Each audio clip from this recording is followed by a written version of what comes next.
మత్తయి సువార్త అధ్యాయము 13:1 ఆ దినముననే యేసు ఇల్లు వెడలి సముద్ర తీరమున కూర్చుండెను.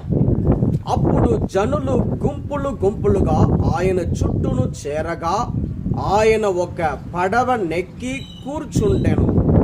జనులందరూ తీరమున నిలుచుండిరి. ఆయన వారికి అనేక విషయములు ఉపమాన రీతిగా చెప్పాను. విత్తువాడొక్కడు విత్తనములు వెదజల్లుటకు బయలుదేరెను. అతడు వెదజల్లుచుండగా కొన్ని విత్తనములు త్రోవ ప్రక్కన పడెను. పక్షులు వచ్చి వానిని తినివేసెను. మరికొన్ని చాలినంత మన్ను లేని రాతి నేలపై పడెను. అవి వెంటనే మొలిచెను, కానీ సూర్యుని వేడిమికి మాడి వేరు లేనందున ఎండిపోయెను. మరి